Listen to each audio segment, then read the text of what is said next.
Nós teremos agora a sessão 2, Futuro da Mobilidade, Hidrogênio de Baixo Carbono e Inovação em Infraestrutura. E para mediar este debate, convidamos o senhor Gustavo Bonini, diretor institucional da Scania.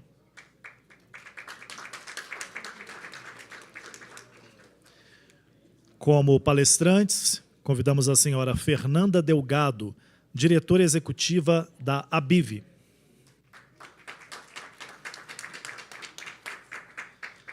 O senhor Hudson Zanin, professor e pesquisador da Unicamp.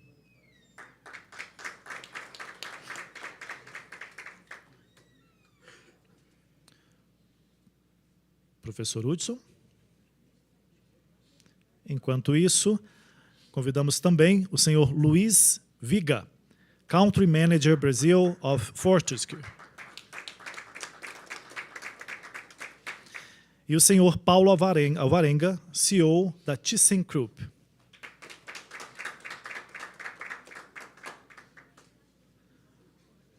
professor Hudson está presente. Então, assim que ele chegar, ele toma o seu devido lugar. Após a palestra, como na sessão anterior, nós abriremos espaço para debate. Eu passo então a palavra para o nosso moderador, Gustavo Bonini. Olá, pessoal. Boa tarde. Espero que todos estejam bem, com saúde. Uma alegria, uma satisfação participar aqui como moderador desse tão importante painel. A gente viu na parte da manhã aí a grandeza que a gente tem no nosso país quando a gente trata aí da transição energética, né? Para onde a gente olhar, a gente tem aí uma estrela, uma constelação de oportunidades. Ser protagonista como país da transição energética, olhando para os diferentes ativos que nós temos. Então, a gente pode olhar para a nossa matriz energética, a gente olha para os biocombustíveis, então a gente tem muita solução para conseguir ser utilizada aí dentro das nossas frotas e, portanto, fazendo fretes verdes com toda a tecnologia que a gente tem. E uma estrela que tem brilhado bastante no mundo, né, como tema, é a questão do hidrogênio verde, né? Acho que é também um grande ponto que nós temos a explorar, com bastante desafio, como a gente tem com desafio com todas as ações e com todas as oportunidades que a gente tem para a transição energética, mas que o Brasil, de novo, pode aí despontar. Então, vou fazer a apresentação aqui das pessoas na ordem que vão falar aqui, pedir para fazer uma apresentação, né, sobre o tema, e aí, ao final, a gente faz algumas perguntas, aí faz um debate entre nós todos aqui. Agradecer a todos que estão aqui presentes comigo e a todos que estão acompanhando aqui. Vou primeiro apresentar aqui a Fernanda Delgado. Fernanda, ela é CEO da ABIF, que é a Associação Brasileira da Indústria do Hidrogênio Verde, professora da FGV e também da Universidade Federal do Rio de Janeiro e conselheira da Associação Comercial do Rio de Janeiro. Ela é fundadora do Sim, Elas Existem e do programa de mentoria feminina Empoderec. Falei certo? Falei. Empodere-se. Possui colunas sobre energia no broadcast Jornal Estadão e na IPBR, e também ativista de equidade de gênero. Fernanda, muito obrigado por estar aqui conosco. Vou lhe passar a palavra para a sua apresentação. Obrigada, Bonini. É um prazer. A todos, boa tarde. É um prazer estar aqui em nome da Associação Brasileira da Indústria do Hidrogênio Verde. Jussara, mais uma vez, obrigada pelo convite. A gente já tem uma parceria de muitos anos, né? A gente não precisa dizer quantos anos, né? Desde a Fundação Getúlio Vargas. É um prazer estar aqui em nome da associação. Bom ver alguns rostos conhecidos. Júlio aqui também há muitos anos, né? Aí, antes até da FGV, né? Desde a Vale, né? Desde quando a gente trabalhava com biodiesel, também não vamos dizer quantos anos, né? As pessoas podem fazer conta e chegar à conclusão de quantos anos eu tenho, isso é muito desagradável. Obrigada pelo convite mais uma vez. Como o Bonini mencionou, o hidrogênio verde é uma grande vedete, né? Vocês são todos muito jovens, não sabem nem o que é vedete, mas o hidrogênio verde é uma grande vedete, mas é importante dizer que, dentre todas as soluções de descarbonização que a gente pode ter para trazer o conteúdo de carbono para baixo de processos produtivos, o hidrogênio verde é uma delas, né? Então é importante a gente eletrificar o que pode ser eletrificado, usar os biocombustíveis, que é expertise nacional e onde se concentram muitos dos esforços hoje também da agenda verde do governo. A gente vai usar medidas de eficiência energética, o mais inteligente e o mais barato é trabalhar com medidas de eficiência energética, por óbvio, e o hidrogênio verde tem o condão de trazer para baixo o conteúdo de carbono de processos produtivos e é nisso que a gente vai trabalhar. A indústria de fertilizantes, a indústria siderúrgica, a indústria de mineração, né? O Luiz Viga, presidente do conselho da ABIV, é um representante da indústria de mineração. Então, essa é a toada de hoje. A gente sabe que é necessário estabilizar a temperatura da Terra em 1,5 grau, e assim como a sociedade se conscientizou dos malefícios do tabaco nos anos 70, por exemplo, ou dos malefícios do buraco da camada de ozônio nos anos 80, a gente precisa de uma consciência coletiva dos malefícios das emissões dos gases de efeito estufa. Esse é o grande trabalho, esse é o grande desafio da sociedade nesse século. Essa consciência vai precificar as externalidades negativas dos combustíveis fósseis hoje, para a gente acabar com o dito prêmio verde e fazer com que o verde seja o default entre eles aí, o hidrogênio verde.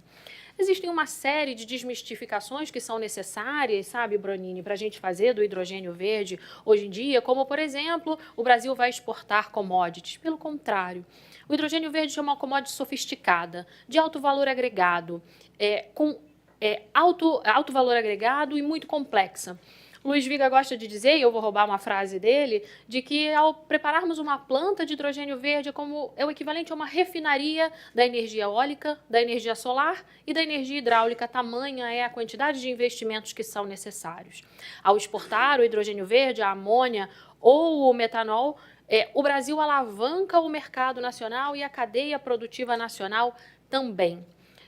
É muito importante que esse protagonismo hoje tão apregoado que o Brasil lidera nessa agenda verde, coloque a gente na vanguarda dessas discussões para que aproveitemos 90% de energia renovável, de energia elétrica renovável, o grid interligado, disponibilidade de terras, uma posição geopolítica muito favorável. Isso, às vezes, a gente deixa um pouco offsetado, sabe, Jussara?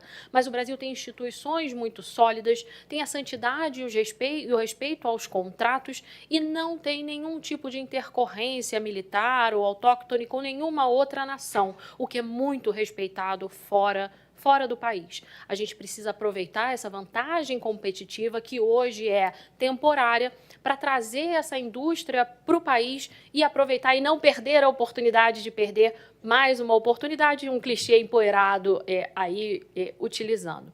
A gente já utilizou de políticas públicas que fazem esse tipo de alavanca. A gente já fez isso com etanol, a gente já fez isso com biodiesel, a gente já fez isso com energia eólica, com energia solar e, mais uma vez, vamos fazê-lo com o hidrogênio verde para que o Brasil chegue nessa potência energética e, mais uma vez, e produtiva, né? Uma alavanca para a economia do século XXI. A indústria, existe uma nova ordem econômica mundial verde colocada no mundo. E para a gente fazer parte, é imperativo trazer o conteúdo de carbono para baixo de alguns processos produtivos. Bom, Bonini, acho que eram algumas palavras iniciais. Eu fico aqui à disposição, sei que a gente tem algumas perguntas aí. Esse era um recado inicial. Obrigada.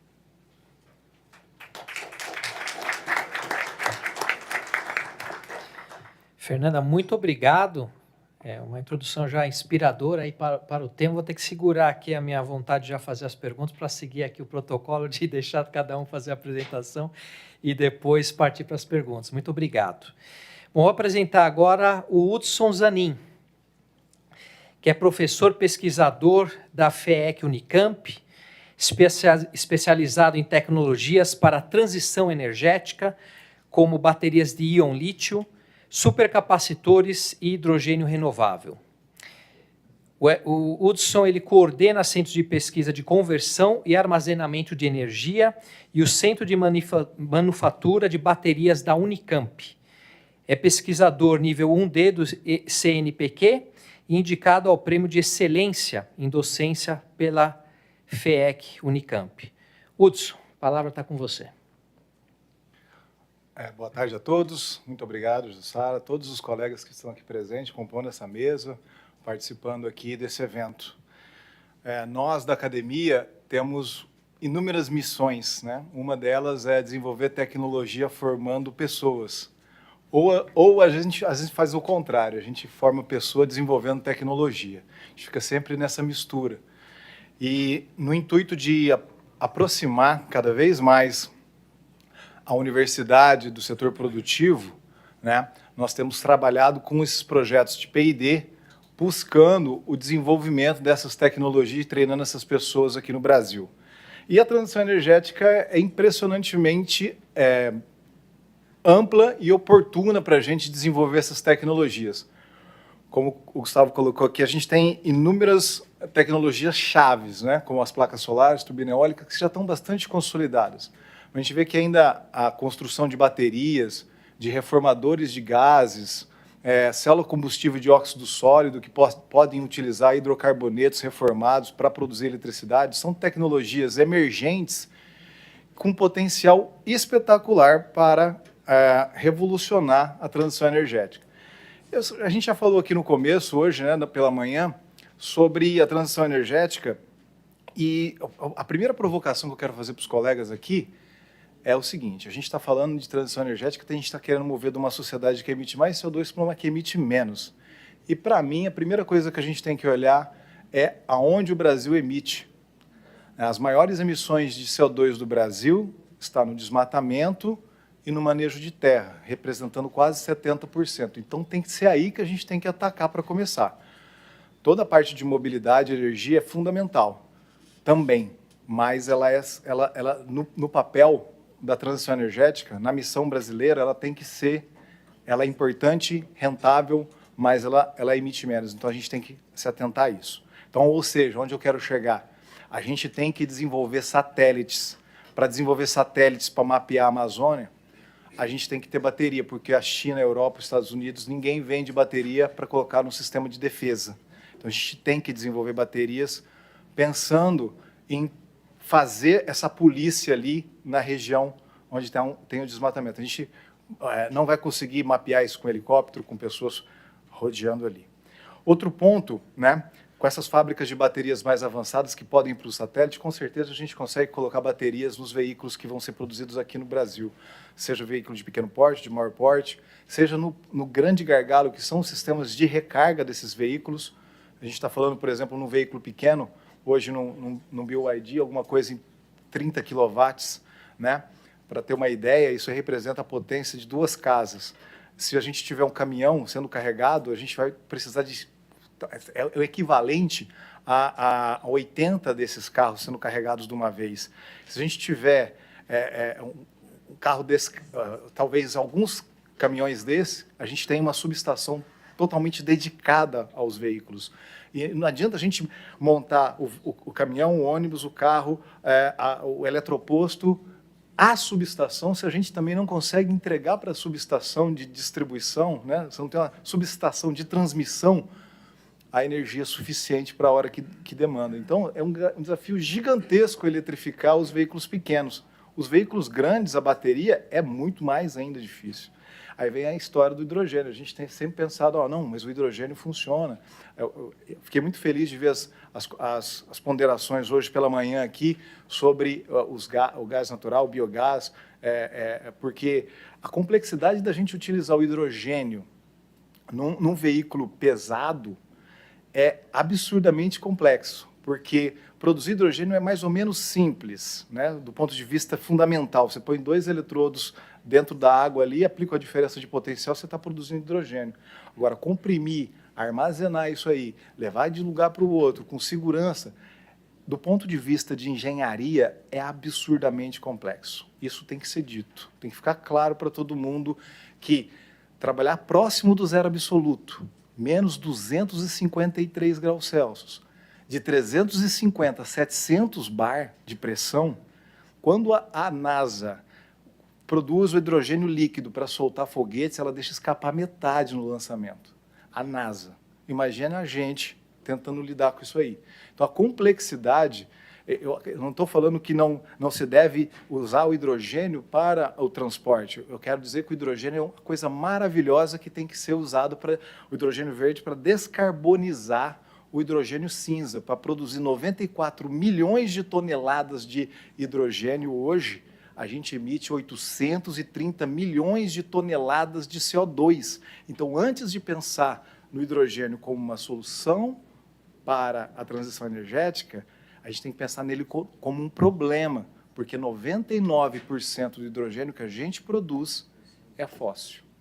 Tá? Então, eu não estou sendo contra, não estou sendo advogado do diabo, eu só estou colocando provocações para a gente pensar e arguir na sequência das discussões aí. Obrigado.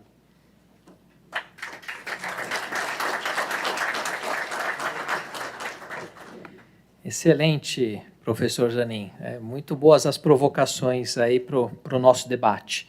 Bom, a gente começou aqui com a apresentação de uma associação de classe, fomos para a academia, agora a gente vai nas empresas, né, que também são importantes aí para esse ecossistema e para essa discussão aqui nesse painel. Então, agora vou apresentar o Luiz Viga, que juntou-se à Fortescue em 2021 como Country Manager, e ao longo da sua carreira tem desempenhado um papel crucial na promoção e no desenvolvimento do hidrogênio verde. Ele é porta-voz e representante oficial perante governo, empresas e outras associações e organizações relevantes, interagindo com autoridades governamentais em todos os níveis. Luiz, agora é com você. Bom, obrigado, Gustavo. Obrigado, meus companheiros de mesa. Obrigado, Jussara, pelo convite. Sempre um prazer enorme estar aqui dentro da Fiesp. Muito bom estar com um grupo tão qualificado aqui para conversar sobre hidrogênio verde. Primeiro eu vou trazer um pouquinho quem é a Fortescue, porque é uma empresa australiana que é desconhecida aqui no Brasil, e, na verdade, é desconhecida em quase todo lugar do mundo, porque somos australianos mesmo, raiz. E lá na Austrália, nós temos uma operação que talvez seja talvez é considerada a mais eficiente do mundo em minério de ferro. A Fortescue se tornou de uma empresa de mineração pequena e hoje é a quarta maior produtora de minério de ferro do mundo. O EBITDA gira em torno de 50 a 80 bilhões de reais por ano. É uma empresa extremamente rentável e que o seu chairman também tem isso, né? Temos um fundador atuante hoje na empresa, no qual é apaixonado pelas questões climáticas e pela natureza e a preservação da vida. Então, o nosso chairman, há 5 anos atrás, decidiu ir ao mundo para encontrar uma solução para, primeiro, descarbonizar o setor de mineração, entendendo que vai haver uma demanda para minérios que sejam produzidos verdes, que sejam de descarbonização. Então, isso foi a primeira coisa. E decidiu que ia investir em hidrogênio verde e anunciou, no ano passado, mais de 30 bilhões de reais para descarbonização da Fortescue. A Fortescue foi em mais de 100 países do mundo, comprou várias empresas. Hoje somos donos da Williams Advanced Engineering, somos donos de uma fábrica de eletrolisador de 2 gigawatts, compramos várias empresas de engenharia, outras empresas de engenharia pelo mundo, temos um barco movido a amônia verde, temos caminhões de frota, caminhões pesados de mineração movidos a hidrogênio, amônia e bateria, solução de bateria, trens elétricos, inclusive estamos comprando aqui do Brasil, isso é uma boa notícia, alguns trens elétricos para serem utilizados dentro da Austrália. São trens recarregáveis. Então, tudo isso para descarbonizar a operação. Em relação a hidrogênio verde em si na produção, além da gente estar na tecnologia, a gente também está na produção. Aqui no Brasil, a gente está com um projeto, talvez o projeto mais avançado, um projeto de 20 bilhões de reais, investimento ainda a ser tomado, estamos em estudo de engenharia, passamos do pre-feasibility para o feasibility, e uma decisão de investimento em 2025. Esse é um projeto que são 7 mil empregos no Ceará, e eu costumo dizer que são projetos estruturantes, onde você vai trazer não só construir uma infraestrutura no porto, então estou em trabalho de estocagem, tubulação, sistema elétrico do grid, como também fomentar o desenvolvimento e a preparação de profissionais, professor, para esse mundo que está vindo agora do hidrogênio verde. Eu entendo o Brasil, por que a gente selecionou, falando um pouquinho da história do hidrogênio verde, a gente foi em mais de 100 países. Então, a gente acredita que somos, talvez, a empresa mais qualificada hoje, investindo $1 bilhão por ano só em hidrogênio verde. Nenhuma empresa investiu em tanto. Somos os mais qualificados para entender o que está acontecendo no mundo. Né? Então, a gente tem gente em Bruxelas, tem gente na Casa Branca, justamente tentando entender como é que esse mercado vai surgir, que não é um mercado perfeito, como não era o álcool, né, que foi feito muito bem aqui o pró-álcool, como não era a solar e a eólica, como foi mencionado aqui. Então, a Fortescue tem essa visão holística. E olhando por que hoje o Brasil é um dos projetos prioritários para a Fortescue, porque os fundamentos estão aqui. Quando a gente fala em transição energética, você precisa de algumas coisas, alguns fundamentos. O Brasil tem todos eles. O Brasil tem uma matriz elétrica hoje mais de 80% renovável, chegando em alguns lugares como o Nordeste acima de 90%. Então, sua energia elétrica é considerada limpa do grid, a energia que a gente utiliza aqui. O Brasil tem um sistema integrado nacional. A gente passou por vários problemas e não tivemos apagões como tivemos há 20 anos atrás. O Brasil tem uma legislação hoje em relação à eólica e solar que talvez seja uma das mais avançadas do mundo. A gente faz trading de energia também.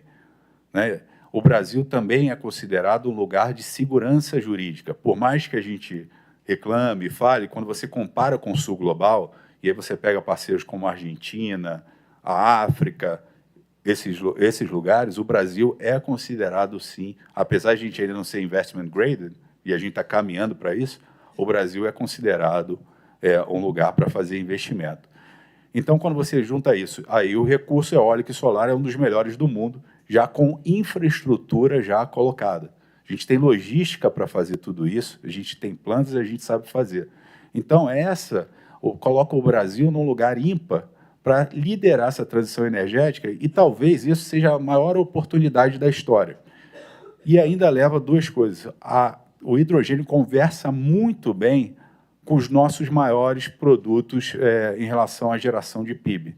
Ele conversa muito bem com o agro, na produção dos biocombustíveis, do SAF, do imetanol, porque você precisa de CO2 biogênico, e o CO2 biogênico, o Brasil é um dos maiores produtores do mundo, e ele conversa muito bem com o minério.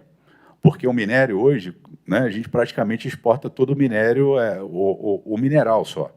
A gente não faz o briquete, a gente não faz o aço. Essas são oportunidades enormes para o hidrogênio e trazer indústrias aqui para o Brasil que hoje não existem. A gente fez um estudo junto com a ABIV, são 7 trilhões de reais só a indústria do hidrogênio verde se tivermos 4% de market share até 2050.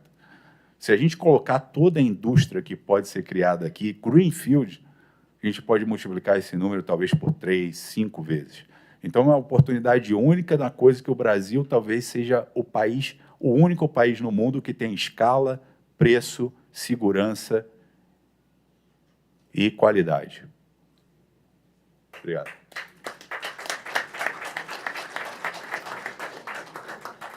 Obrigado, Luiz, por trazer aí a visão da indústria, né, ao mesmo tempo também que compartilhou conosco um pouco da história dessa brilhante empresa.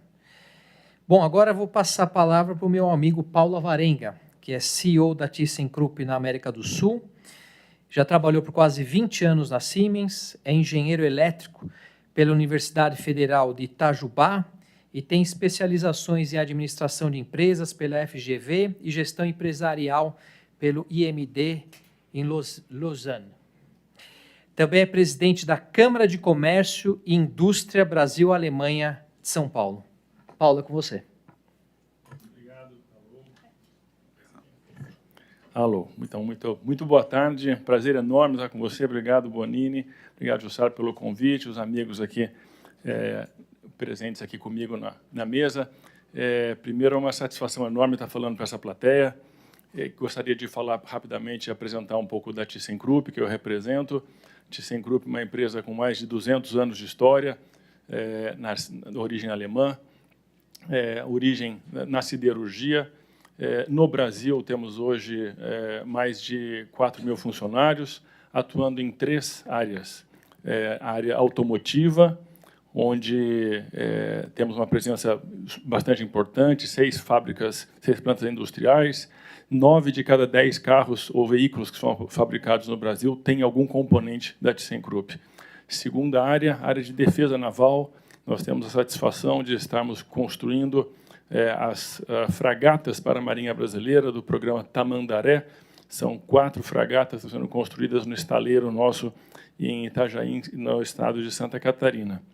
E a nossa terceira área de atuação aqui no Brasil é na área de soluções para descarbonização. E aqui a gente entra com o tema, começamos no tema de eólica, componentes, peças aí para o mercado de eólica e também passando pelas plantas químicas, pelo hidrogênio verde, plantas também dos seus derivados, como amônia verde, metanol verde e outras plantas de processo. Temos plantas de processo para a fabricação de cimento sem emissão de CO2, que é outra indústria que emite muitas, tem alto índice de emissões também. Então, são as 3 áreas de atuação.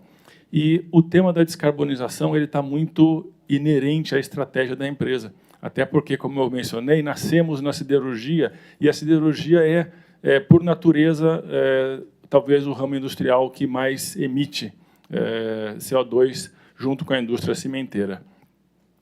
E nós não devemos olhar para isso como por motivo de vergonha. Eu acho que a questão do aço ela é importantíssima para a existência do mundo moderno, como nós o conhecemos, mas nós precisamos encontrar uma solução para isso.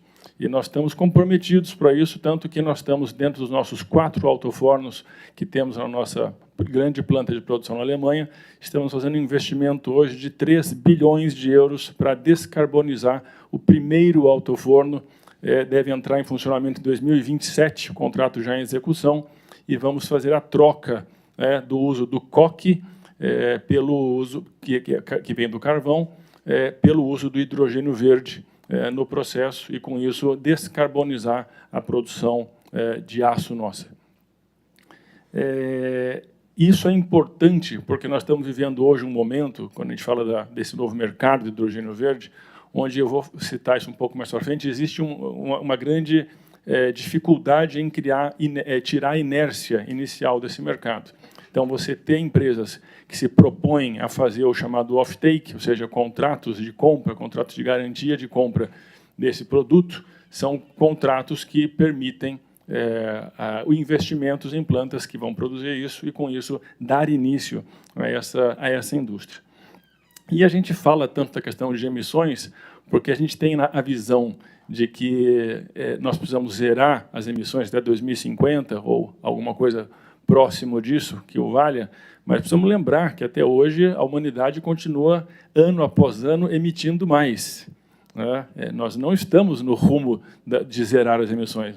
A trajetória atual é de incremento, aceleração nas emissões. Então, nós precisamos dar um jeito de inverter a tangente da curva para poder chegar em algum lugar lá nas próximas décadas para poder conseguir zerar isso. E essas emissões elas vêm de 4 principais áreas. A primeira é a geração de energia elétrica. Essa, felizmente, a gente, pelo menos, encontrou um caminho, a gente encontrou uma fórmula para poder descarbonizar. Com as renováveis, principalmente a eólica e a solar, a gente aprendeu a fazer energia elétrica, produzir energia elétrica sem emitir carbono, ou com uma pegada de carbono mais baixa. Agora, tem um desafio maior para frente. O pilar que faz muitas emissões é a indústria. E na indústria a gente passa, e principalmente para a indústria siderúrgica, indústria do cimento, indústria de fertilizantes e assim por diante. Refinarias são ramos industriais que têm uma alta emissão.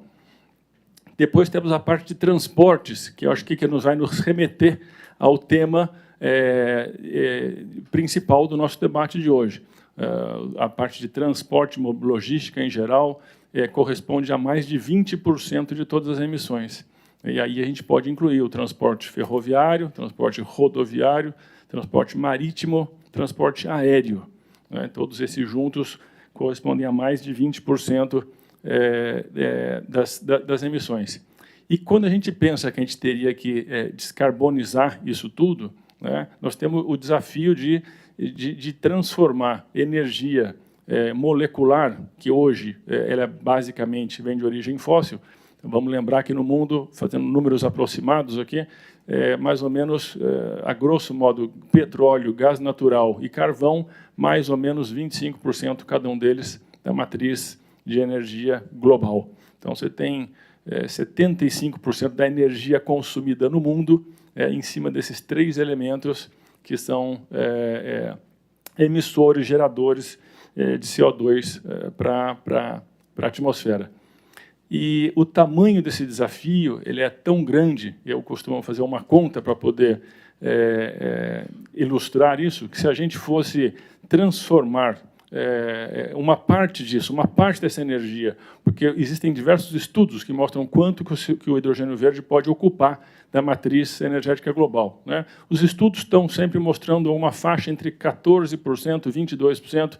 Honestamente, o número exato tanto faz, é uma quantidade muito grande de energia. Mas se a gente assumisse um número de 20%, a gente precisaria gerar uma quantidade de energia elétrica adicional para poder fazer a eletrólise da água, que é onde você quebra a água, a molécula d'água em H2O vai quebrar em H2 e O2, você precisaria gerar uma quantidade adicional de energia renovável, que seria o equivalente a mais ou menos 11 mil gigawatts.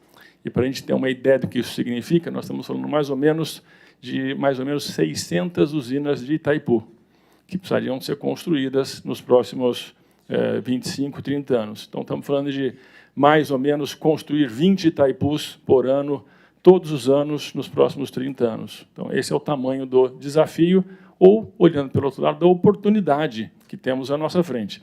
Eu sempre gosto de olhar que toda crise ela também significa uma oportunidade. E essa é uma oportunidade para o Brasil, que tem uma matriz elétrica super descarbonizada e que tem escala para expandir isso com as demais fontes disponíveis. Né? Então, quando a gente pensa nesse tamanho desse desafio, nós encontramos um primeiro ponto que, para mim, é muito claro. Quando a gente fala em descarbonizar, não adianta a gente pensar em tecnologias ou em soluções ou abordagens que sejam pequenas. Né? O tamanho do desafio é muito grande, então nós precisamos sempre pensar em soluções que tenham escala e escalabilidade, senão nós não vamos conseguir endereçar o tamanho desse desafio. Nessa linha de ThyssenKrupp, hoje ela está executando os maiores projetos de hidrogênio verde do mundo. Eu cito entre eles o projeto NEOM, na Arábia Saudita. É um projeto sozinho, só eles são mais de 2 gigawatts de capacidade instalada para a produção de hidrogênio verde, que vai ser transformado em amônia verde para ser escoado ali para a Europa.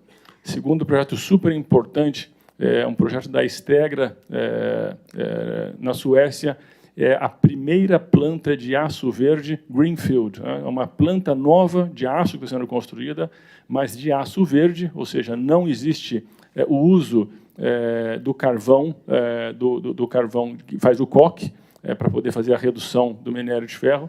Ele usa o hidrogênio verde, e essa é a planta que nós estamos fornecendo, vai ser a primeira planta do mundo, Greenfield, de aço verde. Outros projetos também na Europa, na Espanha, na Holanda, com a Shell, e assim por diante.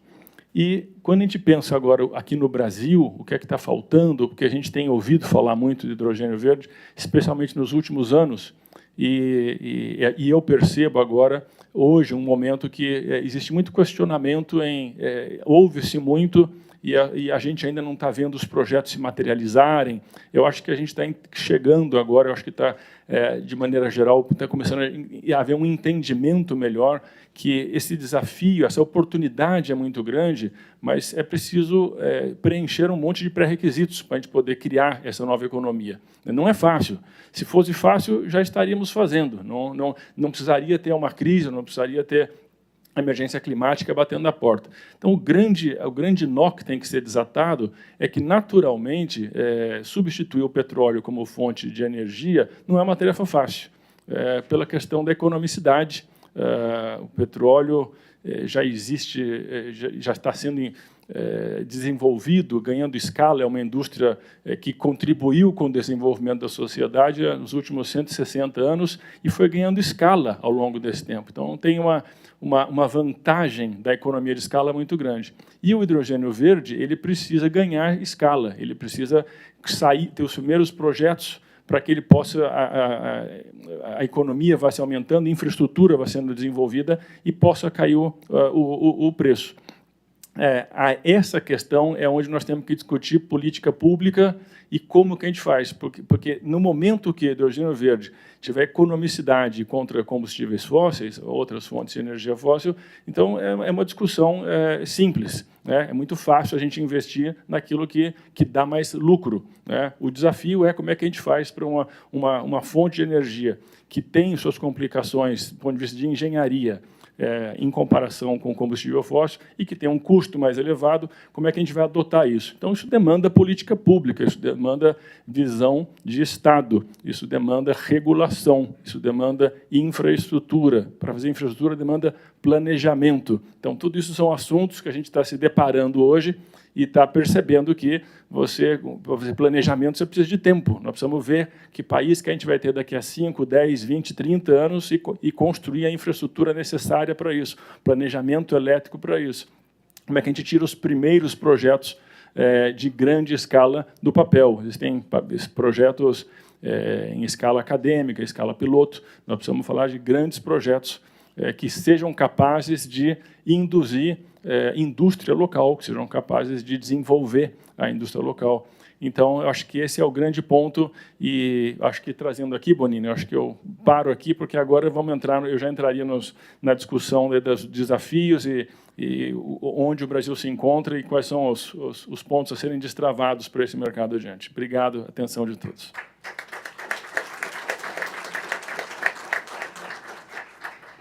Paulo, muito obrigado por trazer aí a visão de negócio, a visão de indústria e fechar essa primeira etapa, como você falou, de apresentação. E vamos agora, Jussara, para a parte que eu mais gosto como mediador, que é disparar a pergunta. Tão mais fácil ficar aqui como que palestrante, né? Você tem que estudar, tem que ter o roteiro, só fazer pergunta. Então, estou aqui maravilhado aí para ter a discussão. Separei algumas aqui para fazer. Para fazer pergunta, tem que conhecer 50% da resposta. Exato, às vezes até mais, porque volta, né? Mas não, é só para que aquela tensão na mesa das perguntas. Mas eu vou seguir aqui até fazendo as perguntas aqui na ordem do que foi falado, mas pedir para que todos que queiram aí complementar aqui da mesa também a pergunta, se estão à vontade aí também para seguir.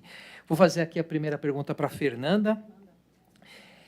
A gente já tem um marco legal do hidrogênio verde, que está estabelecido, né, foi sancionado, e queria saber o que você acredita que agora falta ser consolidado nessa etapa de regulamentação para que a segurança regulatória que o investidor precisa. Obrigada, Gustavo. Pegando o gancho nessa última fala do Paulo, né, que ele falou que para ganhar essa escala, né, a indústria do petróleo tem 160 anos aí ganhando escala, ganhando escopo, reduzindo preço, desenvolvendo tecnologia, né, 10, 15 anos atrás, você não sabia como é que você ia perfurar o pré-sal, né? Vocês vão lembrar disso, né? Como é que você perfura uma camada de sal? Agora se perfura uma camada de sal com a maior tranquilidade. Então, essa escala tecnológica, né, vai sendo resolvida, assim como a questão dos transportes, professor, também está sendo resolvida, né? Na Europa já existe o Europe Hydrogen Backbone, com 33 empresas trabalhando nos gasodutos de hidrogênio na Europa. E aí a política pública entra, como o Paulo falou, né? A política pública, a regulação, o planejamento, o tempo para gerar consensos, e nesse tempo a gente trabalhou em 2 leis, a lei que estabelece o marco legal do hidrogênio, com as especificações do hidrogênio, certificação, os agentes reguladores, e uma segunda lei, né, uma lei complementar que trouxe o Programa do Hidrogênio de Baixo Carbono com os incentivos, né, também aí pegando um gancho no que o Paulo colocou. Para a gente tirar a indústria do papel e apertar, né, o gap de preço entre o hidrogênio cinza, que é o hidrogênio, são as 500 mil toneladas hoje produzidas e comercializadas no Brasil, e apertar esse gap de preço enquanto a indústria ganha escala, existe um incentivo aí de 2028 a 2032 de 18,3 bilhões de reais que vieram nessa segunda lei aprovada. A etapa que existe hoje é o da regulamentação dessas 2 leis, e aí, né, o diabo mora nos detalhes, né? E é aí que a gente precisa trabalhar em cima disso, e existe uma oitiva muito grande do governo hoje, alinhando política ecológica, né, política ambiental com política industrial. E eu gosto de dizer isso, é fazer política social, né? Quando você tem o ambiental junto com o industrial, você atende a esse clamor aí da sociedade. Essa regulamentação é que vai trazer os pormenores para a segurança regulatória que a gente precisa. Então, como serão alocados os recursos públicos, né, esses 18,3 bilhões de reais, na direção do uso do recurso público para uma lei descarbonizadora, né? Outra vez fazendo um gancho do que o Paulo trouxe e do que o Luiz trouxe. Se a lei é na direção de uma economia de baixo carbono, como eu garanto essa distribuição? Isso virá na regulamentação. Como adensar a cadeia produtiva, como eu arrasto a indústria de hidrogênio para dentro do desenvolvimento de outras indústrias, da compra de energia local, do desenvolvimento de outras indústrias nacionais, né? À guisa de como foi a indústria da energia eólica, por exemplo, ou dos biocombustíveis, por exemplo, também no Brasil. Isso precisa ser observado também no dimensionamento dessa regulação. O trabalho das agências reguladoras também virá. Então, os desafios são muitos, por certo, né? E também tínhamos uma série de desafios no início da indústria de óleo e gás no Brasil e na indústria eólica e solar. Desafios sempre vão haver, né, no início de qualquer indústria. Então, é observar o uso do recurso público para a lei, aquilo que se destina. Gustavo, acho que esse seria o mais importante agora desse trabalho da regulação. Excelente, Fernanda. Sempre que a gente tem aí o avanço num marco legal, numa lei, a gente sempre fica muito feliz, né? Mas como você falou, né, os detalhes, né, as questões infralegais, regulamentos, portaria, a gente sempre tem que estar atento, porque senão uma grande ideia acaba, né, se perdendo, pode até ser contrária à ideia inicial que surgiu, e que então a gente tem que ter bastante atenção. Antes de seguir a próxima pergunta, alguém quer complementar, fazer algum comentário? Paulo, Luiz, Hudson? Então, Hudson, vai para você agora a próxima pergunta. Você, na sua fala, até descreveu um pouco dos desafios, né, que a gente tem. Então, já que a gente está aqui num seminário falando de frotas e fretes verdes, né, quais são as alternativas, então, que você enxerga para a descarbonização do transporte pesado? Vamos lá.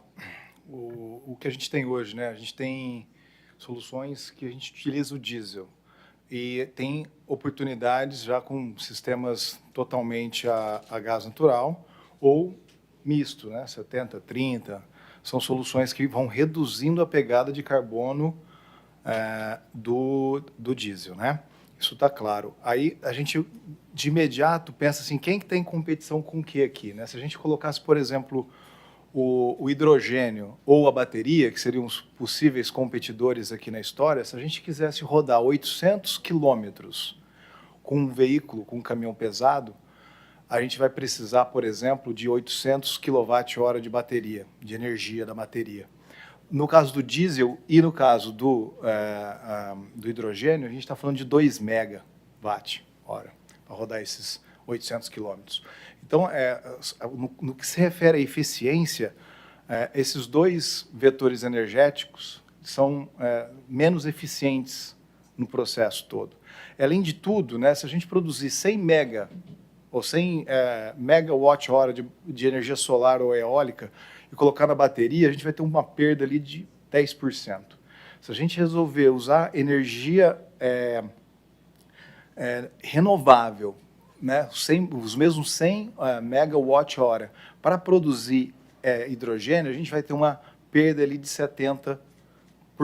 Tá? A gente vai ficar com 70%. Se a gente fizer ainda aquela história, vamos fazer o hidrogênio, depois a gente volta para a eletricidade, novamente a gente perde por volta desse valor aí de 70% nos eletrolisadores, na célula PEM, na célula de óxido sólido, e a gente, o round trip efficiency, que a gente diz aí, de você produzir, usar a eletricidade para produzir hidrogênio, depois o hidrogênio para produzir eletricidade de novo dentro de um veículo que também é elétrico e usa o hidrogênio para fazer essa eletricidade no motor ali, você tem uma perda de eficiência considerável.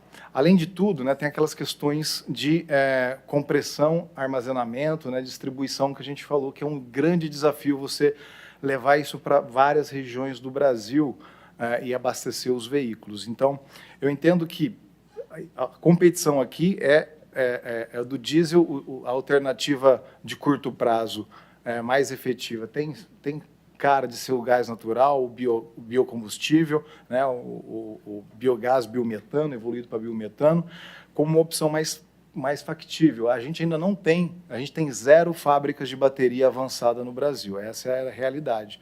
E a gente corre o risco de se acontecer com os veículos pesados, o que está acontecendo com os elétricos, ver a solução completa do exterior para cá, a gente vai gerar menos emprego aqui ainda, né? Então a gente tem um grande problema quanto a isso. Eu não sou partidário da bateria ou de nenhuma das tecnologias. Eu acho que elas todas vão se complementar, como muito bem colocado por outros colegas que me antecederam aqui hoje. Mas se a gente apostar, pensando em frotas, em fretes verdes, a gente apostar numa indústria de hidrogênio, a gente pode cometer vários problemas, vários pormenores. Por exemplo, comentei na minha primeira fala que o hidrogênio deveria ser utilizado, o hidrogênio verde, para descarbonizar o hidrogênio cinza. E tem um mercado gigantesco, como o Paulo colocou, para aço, alumínio verde, né, para fertilizantes, para hidrogenação, para dessulfurização. A gasolina lá na refinaria tem o enxofre, a gente consegue tirar com o hidrogênio cinza. Então a gente consegue fazer tudo isso daí, usar esse hidrogênio, que é um vetor, um energético super importante, extremamente escasso, que a gente não consegue produzir direito, no local onde ele é mais eficiente. Então, eu quero dizer, ao invés da gente buscar colocar o hidrogênio lá na frota, no caminhão pesado, que a gente não tem transporte, que vai custar muito caro essa infraestrutura, que a gente, num país que a gente tem dificuldade até com saneamento básico, vai querer montar essa estrutura, são vários desafios. Então, talvez o primeiro lugar onde o hidrogênio deve estar é na descarbonização do próprio hidrogênio cinza. Esse é um primeiro ponto. E, né, pensando que a gente vai produzir hidrogênio e a gente precisa de energia limpa para isso, e o Brasil é extremamente... A matriz elétrica nossa hoje é 85%, mais ou menos, de fonte renovável, essa não é a realidade do resto do mundo. A gente não pode achar que a realidade do Brasil é semelhante ao resto do mundo.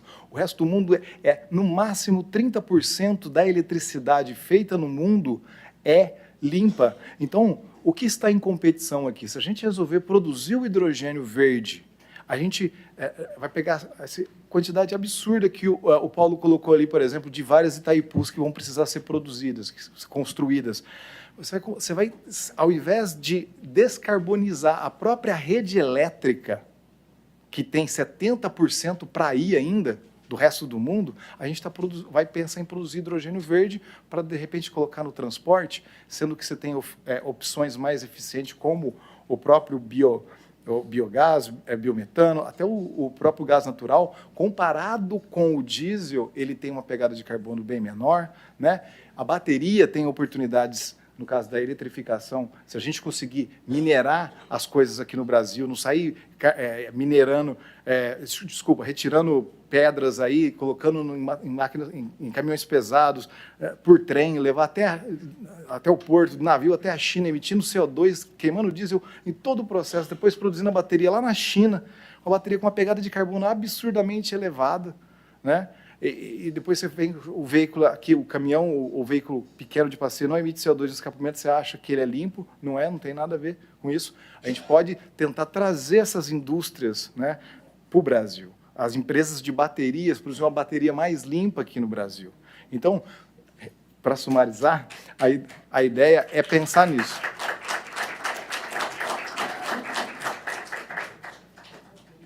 Para sumarizar, a ideia, então, era assim, ó, o diesel pode ser substituído pelos biocombustíveis, até o próprio etanol, que eu não comentei aqui, mas principalmente o biogás, né?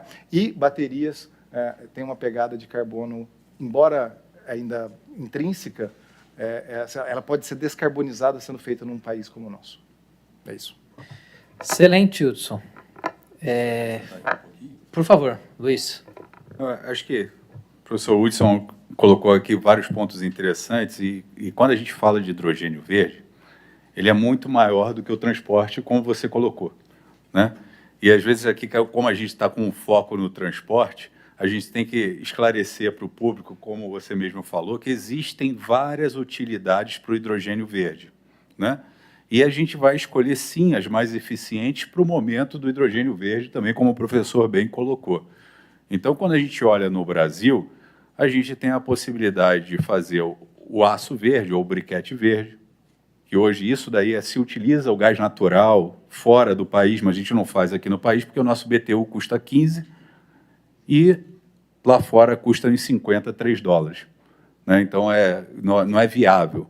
É por isso também que a gente não faz fertilizante no país, né? Ou que a gente já tentou fazer fertilizante e agora a gente não é competitivo.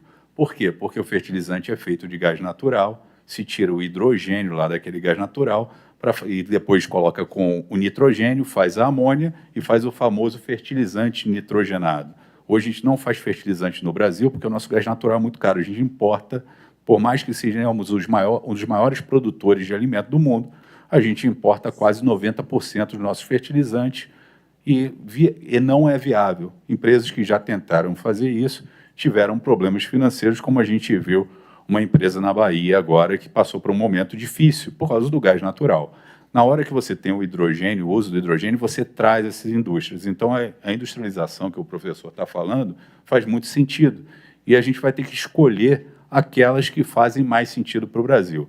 Me parece que o aço verde, não digo nem o aço verde primeiro, mas só você fazer o briquete, você já agrega valor, você já traz uma indústria nova que não é praticamente inexistente no Brasil. Você já agrega valor também trazendo uma indústria de fertilizantes para o Brasil, assegurando a segurança alimentar, né, que é uma dos principais pontos hoje de discussão no mundo. Você pode fazer também, talvez não toda a frota, mas algo mais fácil agora, a gente pode ter aqui pontos de abastecimento de navios utilizando o hidrogênio como o imetanol, a amônia, onde você vai ter coalocados os navios e a planta de produção de hidrogênio dentro dos nossos portos. Então, existem várias possibilidades, eu concordo com o professor, né? Só tem que tomar um pouco de cuidado aqui para a gente dizer, não, olha, eu quero fazer isso, isso, isso, e eu entendo muito bem o contexto, acho que foi explicado, mas para a plateia, de repente, estar se deparando aqui, existem várias aplicações de hidrogênio e que vão atrair indústrias inexistentes para o país. E isso é muito importante. Então, quando a gente fala na nova indústria brasileira, né, o programa de governo, né, a gente fala da transição energética, é justamente isso, é produzir o hidrogênio verde, como bem falou a Fernanda, essa refinaria verde, que era outra coisa também que a gente tentou fazer inúmeras vezes aqui no Brasil com petróleo e não tivemos sucesso, né? A gente é um grande produtor de petróleo, mas a gente importa, né, o produto acabado, o produto final. Aqui a gente vai fazer uma refinaria verde, esse tecnológico, e vai trazer indústrias hoje que não existem no Brasil, porque o Brasil não é bom, o Brasil não é competitivo. E não é por questão de competência nossa ou não, a gente não tem um insumo básico. Então, o hidrogênio verde traz essa possibilidade do insumo, e aí sim, professor, encontrar as melhores áreas de aplicação, que eu estou totalmente de acordo com você. Excelente. Vou passar. Paulo vai.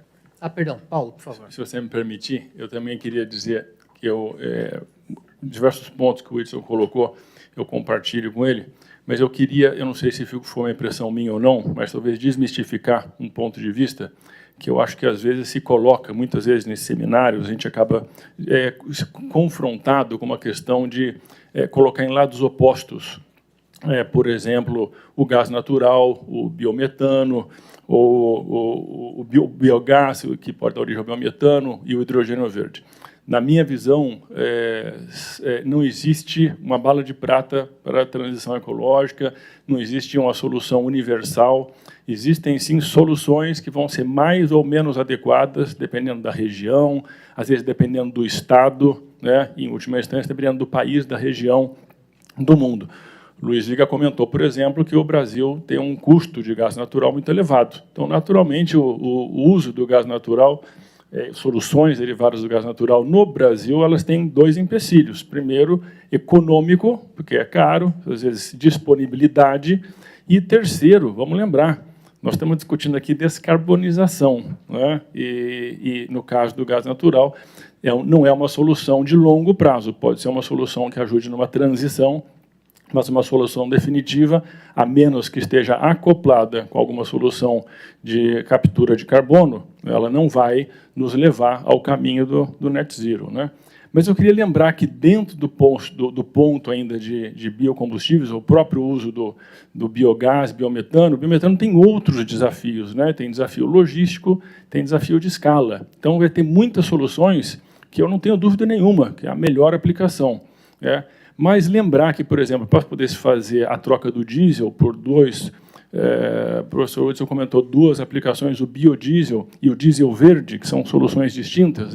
O biodiesel, ele vai na sua composição, depois ele é um óleo vegetal, que depois ele tem que ser adicionado, misturado com o metanol. Metanol é um outro elemento químico, no Brasil não é classificado como combustível, mas é um outro elemento químico que vai na sua composição também hidrogênio.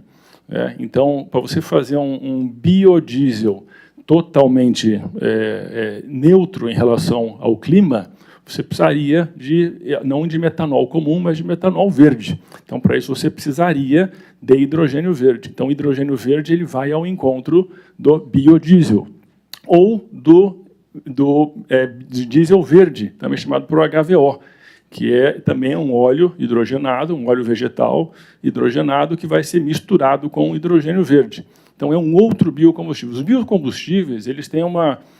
eu concordo com o professor Hudson quando ele fala que nós não devemos pensar na mudança total. Nós temos uma frota instalada muito grande no mundo.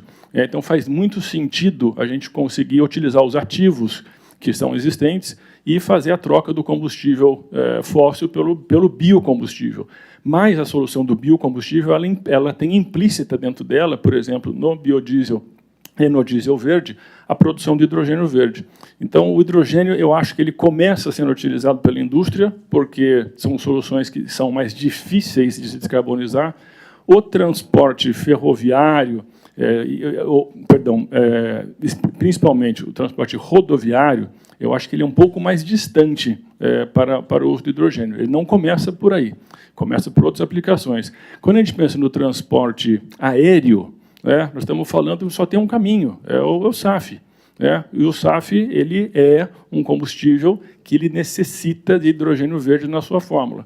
Quando a gente pensa no transporte marítimo, nós estamos falando de soluções, por exemplo, como metanol verde, que é feito a partir do hidrogênio verde.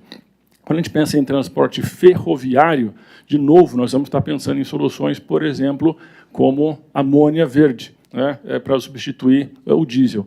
Então, por último, quando a gente olha no transporte rodoviário, eu vejo que assim existe um palete de soluções que vai ser muito dependente do país, da região, da disponibilidade de matérias-primas, da competitividade dessas matérias-primas. O hidrogênio pode ser um pedaço menor dentro dessa cadeia, dentro que outras fontes vão ser preponderantes, mas quando a gente olha o palete de transporte de maneira mais ampla e vai para a ferrovia, vai para o marítimo e vai para o aéreo, hidrogênio verde é elemento fundamental para essa cadeia de descarbonização. Sem hidrogênio verde não ocorre essa descarbonização. Excelente, Paulo. Eu vi que, acho que foi o Vicente que pediu aqui para fazer uma pergunta. Vou pedir para levar o microfone. Enquanto o microfone vai indo até o Vicente, pegar um pouquinho do que você falou, Paulo, né, da frota, do legado e do transporte rodoviário, né? Realmente o nosso país é formidável, né? A gente tem aí uma série de oportunidades, e eu penso muito como você falou, né? O copo meio cheio, né? Não são os desafios, mas as oportunidades.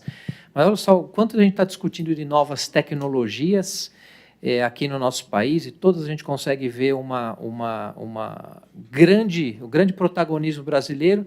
Por outro lado, a gente tem vários desafios de infraestrutura que ainda não foram sanados. Hoje, pela manhã, aqui, vários colegas falando sobre a renovação de frota. Então, a gente fala de novas tecnologias que estão aí já disponíveis, mas a gente tem aí quase 500 mil de caminhões Euro 0, acho que como falou o seminário, que precisam de renovação. Então, esse antagonismo que a gente tem também é um desafio aí nas políticas públicas. Mas vou passar a palavra agora para o Vicente, que tem uma pergunta para nós. Obrigado, Gustavo. Bom, primeiro eu queria parabenizar... Estão me ouvindo? Tá. Parabenizar a mesa, aos painelistas, excelente debate, excelentes apresentações, e mesmo anterior, viu, Juarez? Parabéns também pela sua participação no anterior. Bom, professor Hudson, existe uma fábrica de baterias em Pernambuco, da Acumuladores Moura. Tá? Então, se precisar de alguma indicação, a gente pode passar. Tá? Paulo, eu queria te fazer uma pergunta que vale para os outros também, naturalmente. Mas há 2 anos, mais ou menos, saiu uma página inteira com uma matéria com você no Estadão, e nós conversamos sobre isso à época. E lá se falava em fabricação de eletrolisadores, já no Brasil, em fábrica na Bahia. Como é que está essa questão de equipamentos destinados ao hidrogênio verde? Por favor. Além da própria ThyssenKrupp, naturalmente. Obrigado. A questão da nacionalização é algo que faz parte da estratégia da companhia. Mas, como em qualquer mercado, para a gente poder trazer nacionalização dessa linha de plantas industriais, nós precisamos ter demanda. Né? Então, é pouco factível no mundo empresarial a gente fazer um investimento grande se não houver demanda local. Se for para exportação, nós temos hoje plantas na Europa, na Ásia. A justificativa que teríamos para fazer um investimento de produção local seria ter demanda local. E eu estou confiante nisso. Eu acredito que a legislação que está sendo construída, a regulamentação que está sendo feita, ela deveria privilegiar o adensamento da cadeia local e, tendo em vista essa possibilidade, a ThyssenKrupp vê com bons olhos a localização dessa fabricação, naturalmente, desde que haja demanda local. Temos mais uma pergunta? Eu gostaria apenas de dizer que o Vicente Abate, que acabou de fazer a pergunta, para quem não conhece, aí possivelmente na mesa, é o presidente da Associação Brasileira da Indústria Ferroviária. Perdão, Dr. Hudson Mezanin. Eu tive um chefe na Eletrobras chamado Quirino Ponton Suenso, que ele falava que o ótimo é inimigo do bom. Eu acho que os brasileiros e as brasileiras são muito bons, são muito boas. E os estrangeiros vêm aqui com soluções ótimas para o Brasil. Mas, na prática, eu vejo, às vezes, alguns estrangeiros que vêm com soluções maravilhosas, aí depois colocam 4 geradores diesel num negócio que diz que é 0 emissão.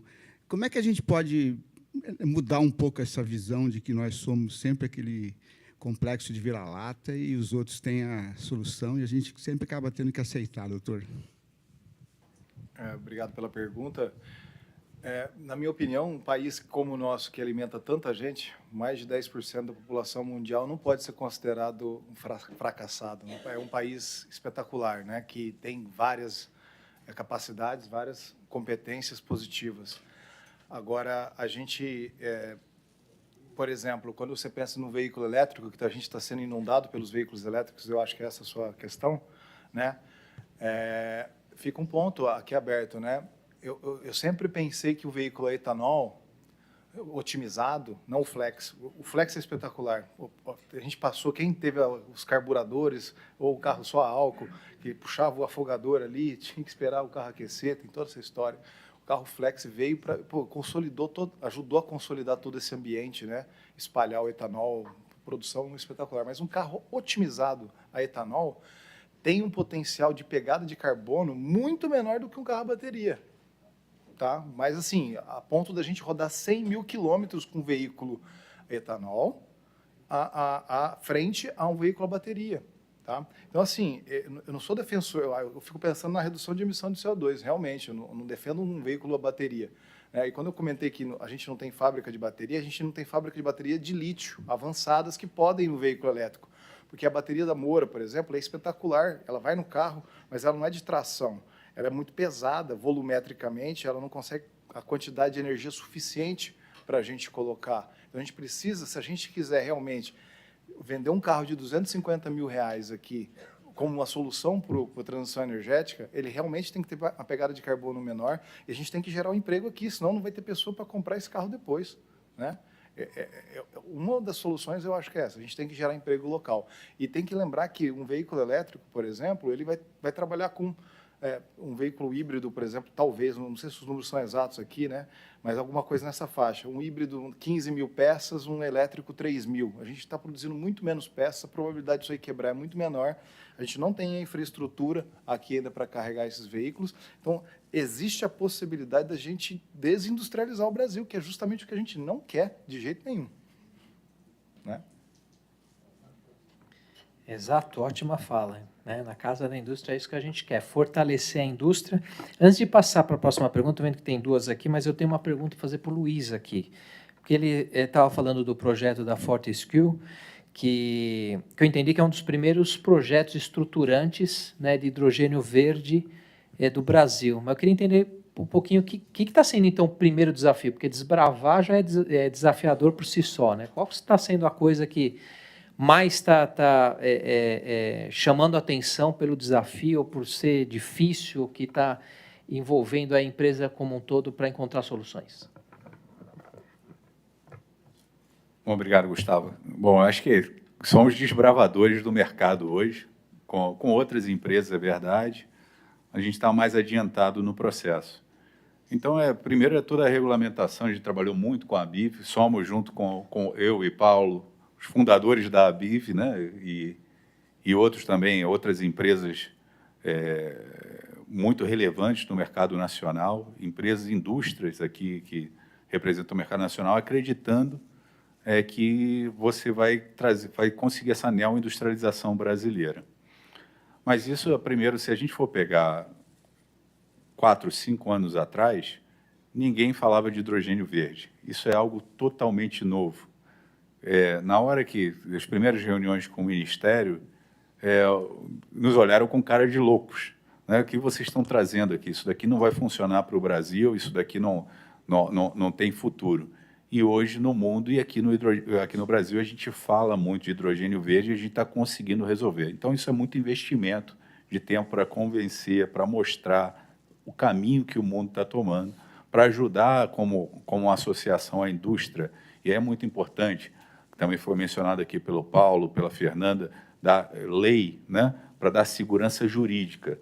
Tudo isso, o governo, a gente tem aqui o deputado Arnaldo Jardim, que muitos conhecem aqui, que é um AIS, né, precisa da indústria para ajudar a suportá-lo a trazer as ideias e realmente ter um engajamento político, que é o que aconteceu com o hidrogênio.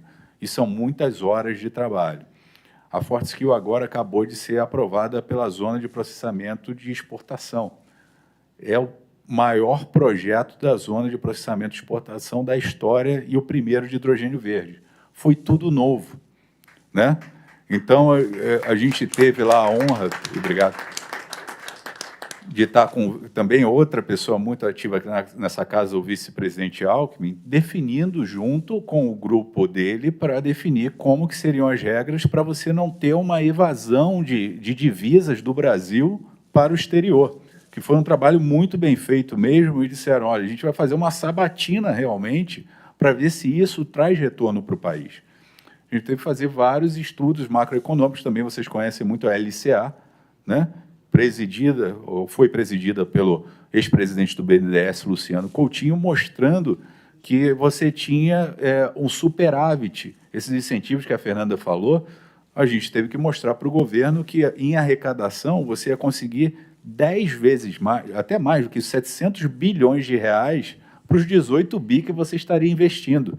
Inclusive com um fluxo de caixa que você não afetaria a questão fiscal, porque o fluxo de caixa só viria depois, né? Só a partir de 2028, como a Fernanda colocou. Mas os investimentos começam a acontecer agora, em 2024 e 2025, aliás, já estão acontecendo. Então, a Fortescue tem mais de 100 engenheiros. São empresas, a gente está aqui com engenheiros nacionais, aqui, com empresas que estão, algumas multinacionais, mas com gente aqui. Então, essa expertise vai ser agora, a Fortescue, eu brinco que a Fortescue está gastando 3 vezes mais do que o cara que vai vir depois, porque a gente ganha experiência em como fazer. De advogado, então, eu não vou falar que o nome das empresas deve ter aqui dos advogados, a gente gasta muito mais do que os outros, porque a gente está passando por tudo é novo. Então, a gente acabou também de fazer agora, aí muito importante, isso é uma plataforma brasileira, fomos um dos 5 projetos pilotos do Brasil na G20, não digo piloto, projeto flagship do Brasil no G20 para atrair investimentos do exterior. O Brasil precisa atrair, aí, falando com todos os industriais aqui, como vocês sabem muito bem, investimento do exterior para nossa infraestrutura. Tudo isso é tudo novo que a gente está fazendo. E dos 5 projetos que ganharam, 3 são da Bíblia. 3 são da Bíblia, exatamente, Fernanda. Muito bom, exatamente. Muito bom. Bem lembrado, Fernanda. Então, são 3 da BIV. E algo interessante, a Fernanda, deixo para você falar, Fernanda, depois, é a cadeia. A BIV, a gente pensa em associação do hidrogênio, mas a cadeia toda está lá. A gente tem empresa, a Vale, Eletrobras, né? Então, estamos falando aí de mineração, da maior empresa de energia. A gente tem a Iara, de produção de fertilizantes, a ThyssenKrupp, de equipamentos, né? A gente está começando a ver a European Energy de metanol, que está falando aqui o Paulo. Então, a gente está começando a ver a cadeia toda dentro do negócio. Então, quando a gente fala de reindustrialização do país, e é isso que eu defendo bastante, a gente está falando de um produto que pode nos colocar de maneira competitiva no cenário global. Então, trazendo empregos e industrialização aqui no Brasil. E concordo muito com o Paulo da pergunta dos eletrolisadores, eu também vejo aqui fábricas de eletrolisadores aqui no Brasil. Você saindo desses primeiros projetos grandes, como o da Fortescue e outros, né, como Casa dos Ventos, Voltaria, grandes investidores, você vai ter um ambiente propício para você colocar tecnologia aqui e fornecer para essas plantas. Né, e começar com um conteúdo local como a eólica. E uma coisa muito interessante, outros que conhecem muito bem aqui também, a Elba Ganum, presidente da Abeólica, né, também uma fervorosa defensora da indústria nacional, a gente fala agora do que caiu da indústria eólica e a recuperação que a gente precisa para a indústria eólica por falta de demanda e alguns problemas estruturais que a gente tem. Mas quando você coloca que o Brasil agora vai ter um produto que pode ser para o mundo, você tem uma estabilidade de demanda, né? Então, todo executivo aqui sabe que você ter uma visibilidade de demanda é muito importante. E você não ficar dependente de um ou outro, né, de um país. Por mais que a gente saiba do Brasil, eu falei da segurança jurídica, a gente sabe que, às vezes, a gente passa por momentos complicados também. Né, como foi o momento da Lava Jato e tudo, quem estava na indústria do petróleo aqui sabe que dependia... Todo mundo na indústria do petróleo trabalhava com 90% era Petrobras.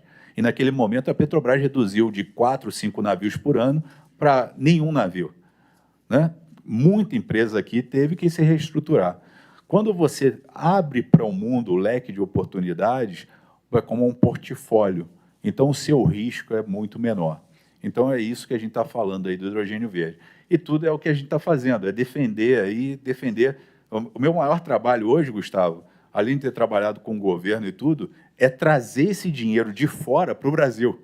Então, eu brinco com o governo que eu estou aqui, olha, do mesmo lado de vocês, porque se eu não trouxer esse dinheiro do investidor, eu não tenho o que fazer aqui no Brasil, não tenho emprego aqui no Brasil, como todos aqui. Então, o objetivo é como que o Brasil se torna competitivo para trazer esse dinheiro e convencer os investidores internacionais. Excelente, muito obrigado. Bom, a gente já está correndo aqui com o tempo, tem mais, acho que uma pergunta que foi colocada, duas perguntas, uma pergunta aqui, outra aqui, pede só celeridade nas perguntas e na resposta para a gente conseguir cumprir com o tempo. Só citando o exemplo de Portugal para vocês comentarem, né? Hoje no Brasil a gente tem... Identifica, por favor. Ah, é porque ele falou rápido, desculpa, gente. Meu nome é Welder Souza, eu sou da Gasmic, da Companhia de Gás de Minas Gerais, e a gente estuda também o hidrogênio como complementação ao gás natural. E dentro desses estudos, eu achei um estudo interessante de Portugal, que conseguiu injetar numa rede de gás natural, né, pronta, cerca de 2% de hidrogênio, e está escalando isso para 20%, ou seja, ele otimizou, né, a mistura desses dois gases, limpando a pegada, né, de carbono, reduzindo as emissões, e não só para o segmento veicular, mas para toda a cidade. É uma cidade, né, eu não me lembro o nome aqui agora, mas é uma cidade de Portugal. Vocês têm já conhecimento desse projeto, estão acompanhando, por quê?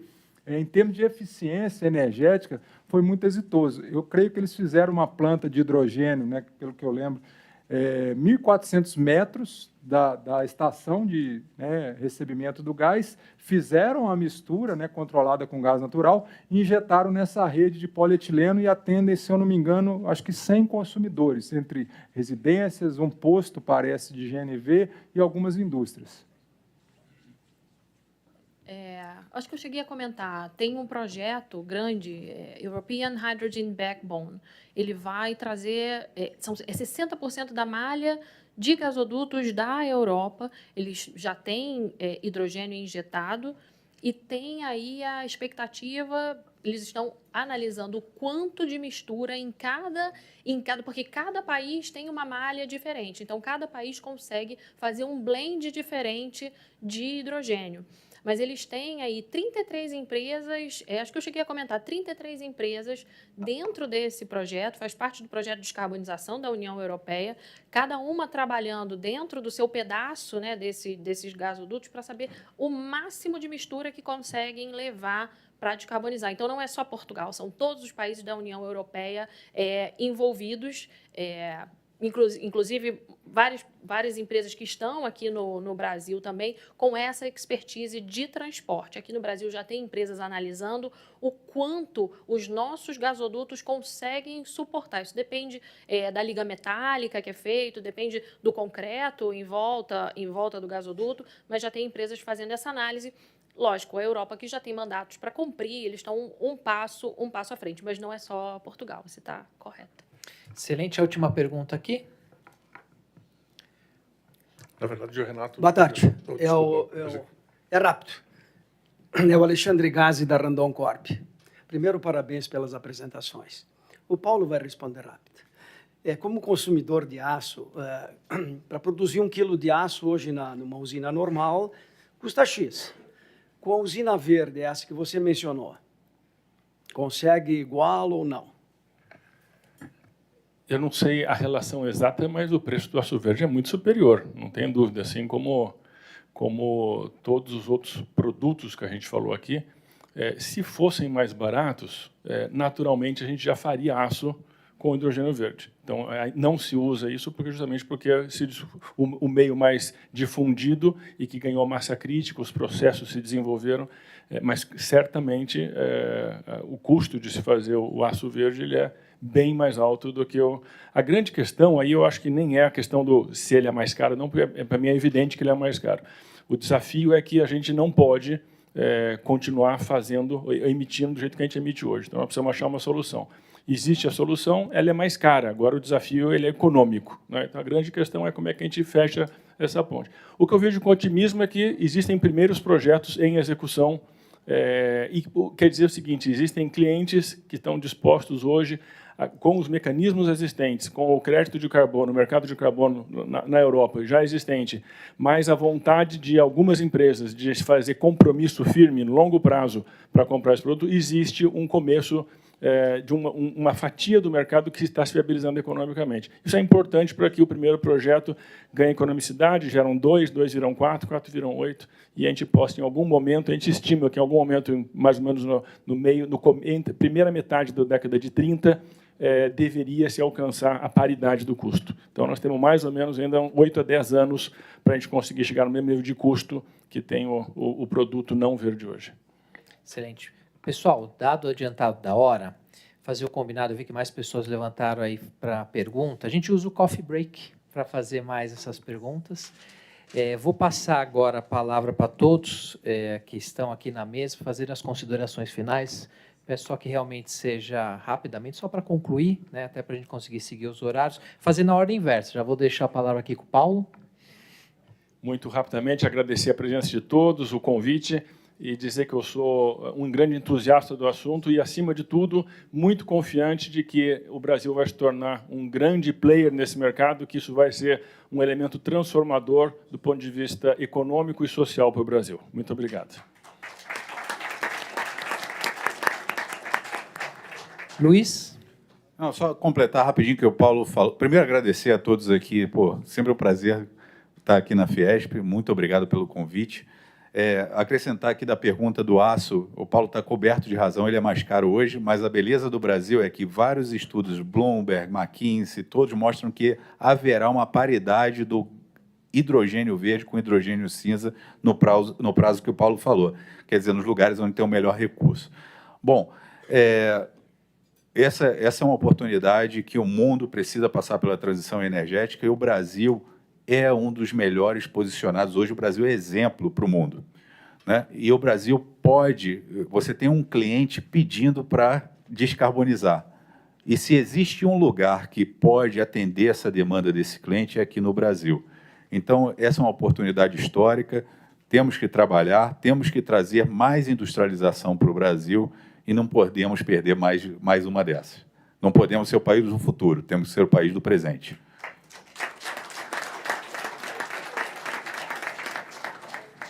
Professor Hudson.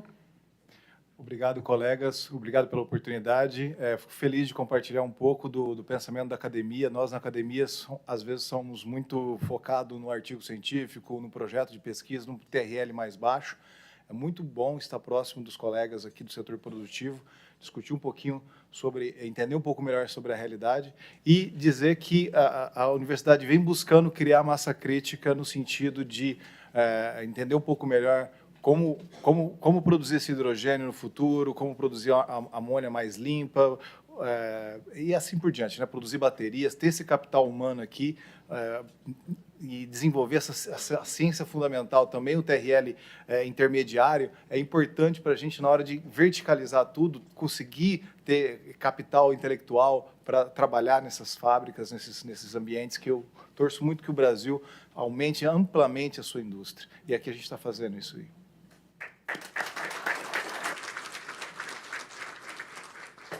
E, para concluir, a Fernanda.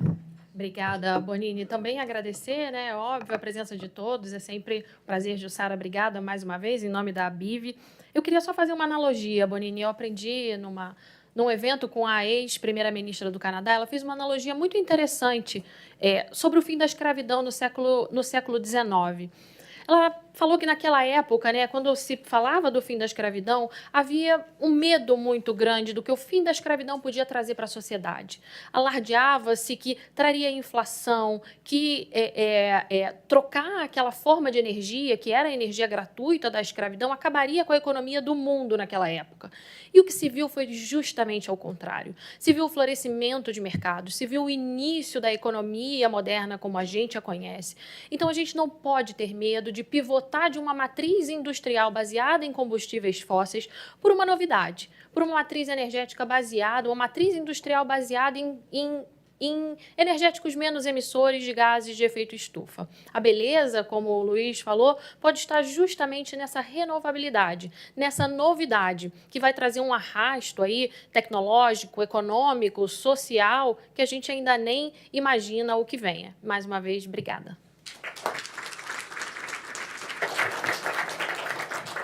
Pessoal, esse espetacular está com todos vocês aqui. Ficaria até meia-noite, mas a gente tem que encerrar. Agradecer a todos que estão aqui na mesa comigo, agradecer a Jussara e dou por encerrada a sessão 2. Obrigado, pessoal.